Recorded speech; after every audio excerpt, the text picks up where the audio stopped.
Hi, folks. I hope all of you are doing well. Today I'm going to talk to you about pre-writing, or as I like to think of it, how to plan and start an essay. I'm going to talk to you about four different pre-writing activities: brainstorming, free writing, clustering, and outlining.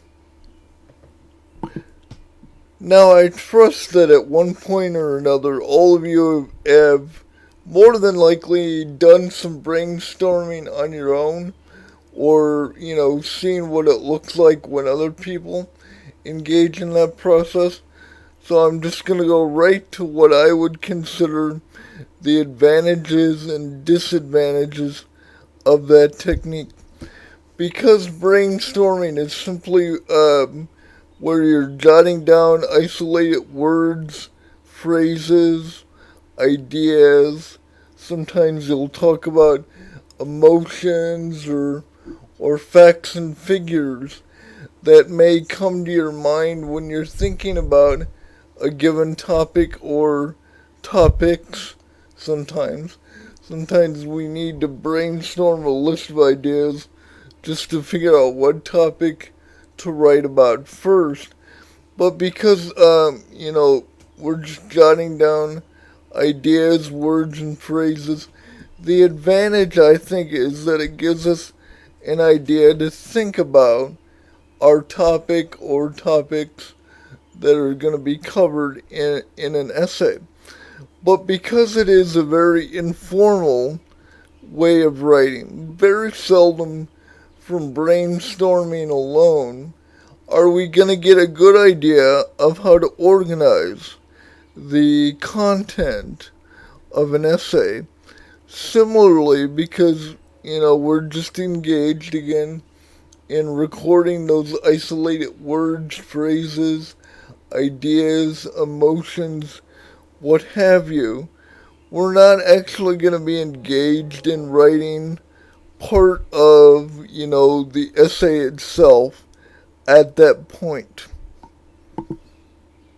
Free writing is similar, I think, to brainstorming, in that it gives us the opportunity to think about multiple topics that we might want to address in an essay. Now, sometimes when we're covering those multiple topics when we free write, we might at that point have sort of localized in on a main topic and then write about some related subtopics, or you could at that point be talking about, multiple potential topics and then kind of still deciding on which one you want to focus on for your final draft. So again, in my mind, the advantage of free writing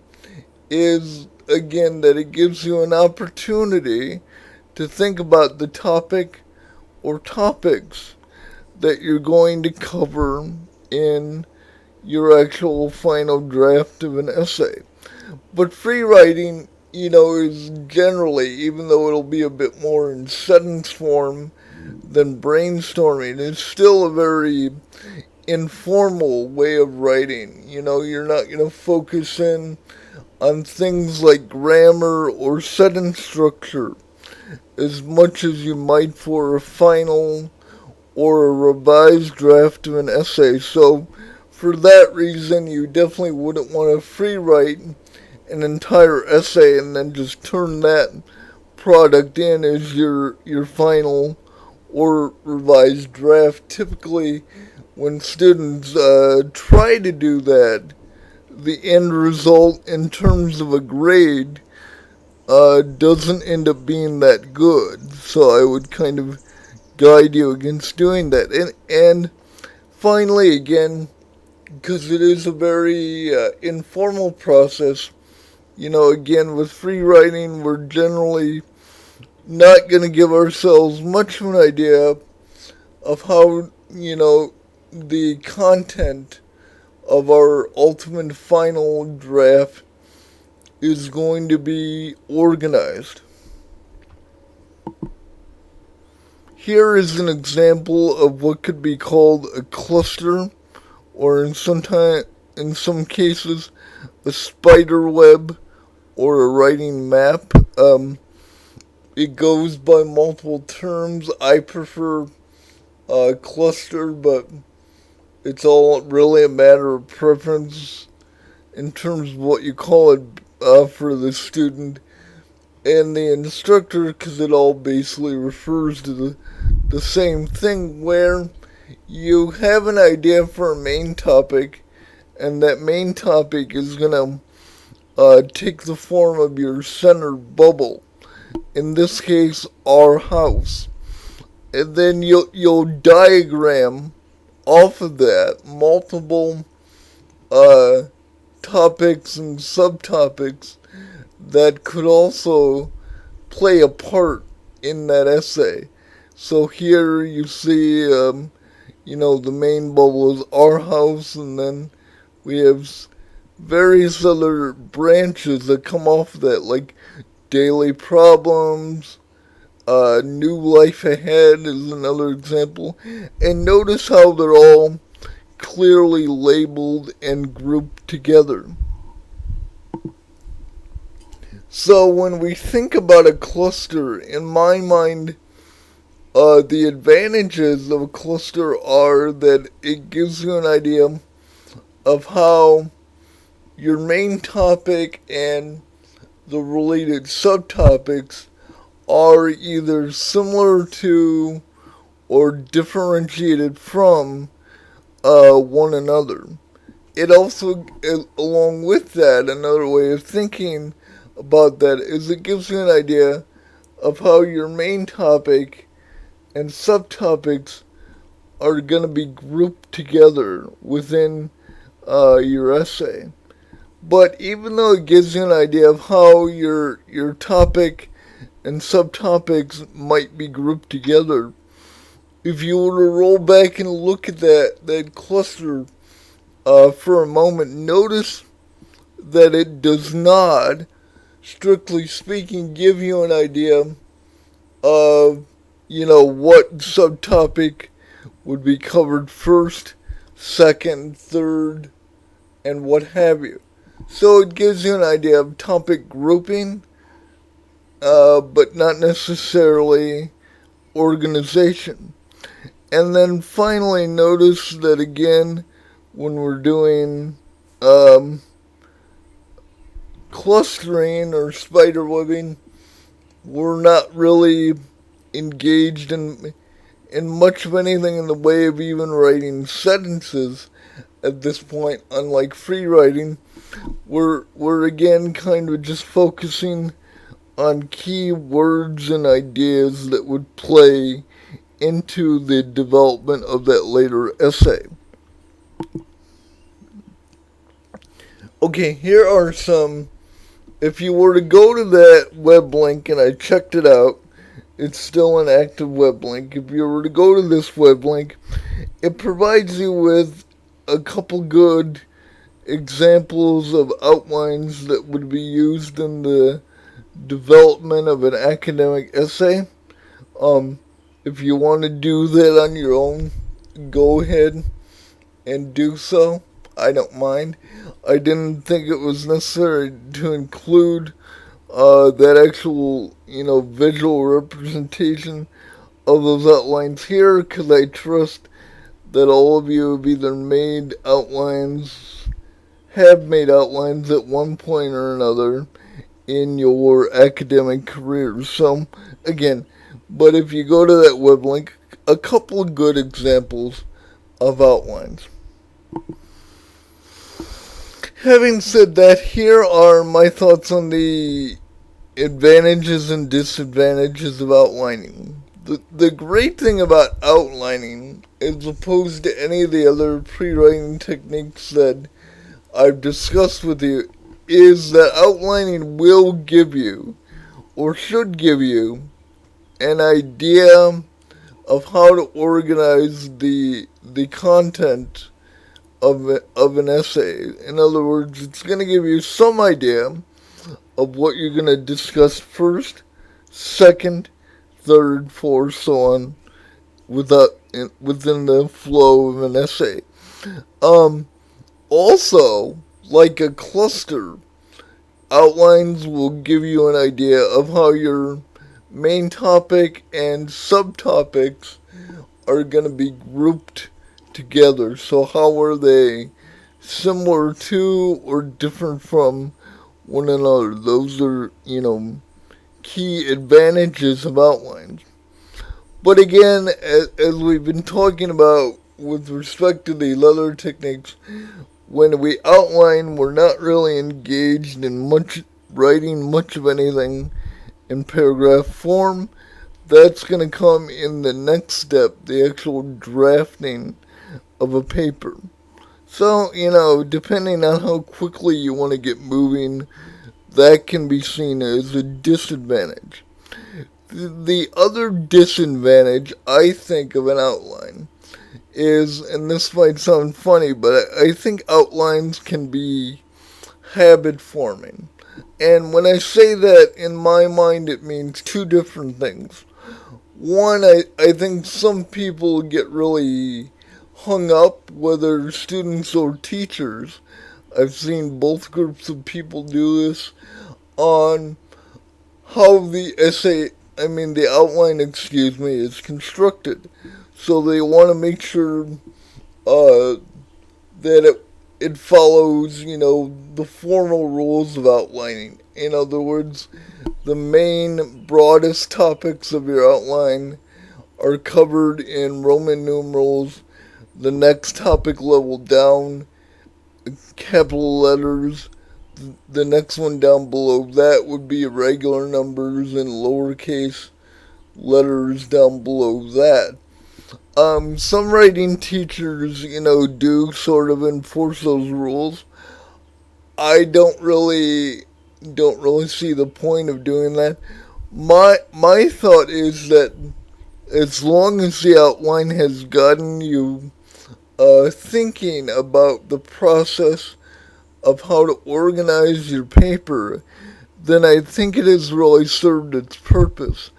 As an extension of that idea, I sometimes, especially when I was teaching face-to-face courses more often, I would have students come to me, and in some cases, they would actually be crying because they had constructed a very nice outline for their paper, but then when they began to write out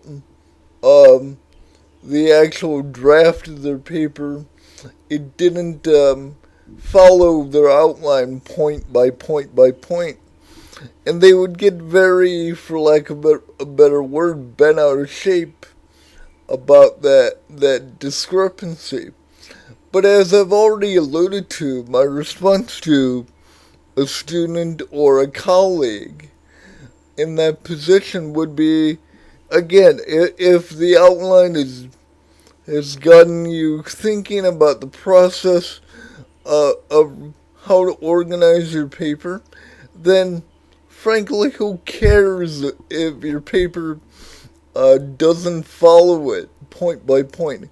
Frankly, that very seldom happens. So don't worry about it.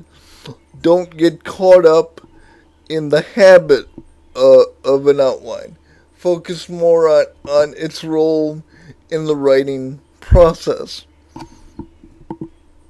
Finally, here are some final recommendations related to pre-writing, especially if you have trouble coming up with ideas for an essay. You can always contact me, don't get me wrong. I'm always here to help. But, go through these pre-writing techniques in the order that I've listed them in.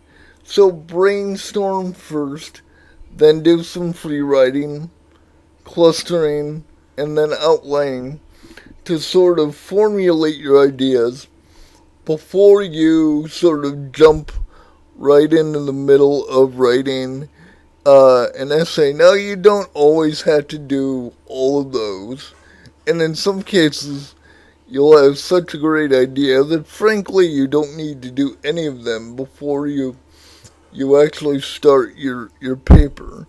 So again, that's just a suggestion slash recommendation. Another recommendation that I have for all of you is to keep what I call a writing journal. Now, a writing journal is simply the idea of keeping like a small notebook, like a pocket-sized notebook or voice recorder with you throughout the day, or I suppose this day and age, I'm a little bit of an old fogey, I guess you'd say, when it comes to technology, but I suppose that all of you could just as easily record this information now on your cell phones. But at any rate, keep a device with you that will allow you to record ideas for an essay quickly and easily throughout the day. Because let's be honest, in addition to the time that you spend here for this course, I'm willing to guess that outside of this classroom, if you will, all of you are very busy people, whether because of job-related matters, family matters, or in most cases, a combination of those two factors. So I think it's always a good idea to have an outlet for you, that when you have an idea for a paper, to be able to quickly record it and then go on about your day, so that when you do have time to write about that idea, whether in the actual draft of a paper or pre-writing, you have that information available. I'm almost ashamed to say how many times I haven't followed my own advice in this regard and had a great idea for a writing assignment or project, but because I didn't have something handy to record that idea, it simply, slipped my mind and never fully came back to me, if you will, in the way that I had once had it in my mind. And finally, as always, folks, I'm going to say this over and over again because I really mean it. Again, if you have any questions or need help, please feel free to contact me. That's what I'm here for. I'm here to help all of you. And until next time, take care, folks, and have a nice day. Bye.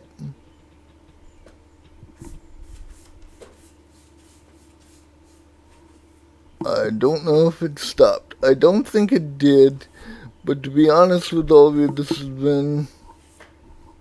Or did it? No, it didn't. Apologize for that. I thought it was going to stop, folks, but it did not, and this has been a long process recording this video, so I'm just gonna have a little egg on my face at the end. But anyway, let's try this again. 3, 2, 1, scene, and have a nice day, folks. Goodbye.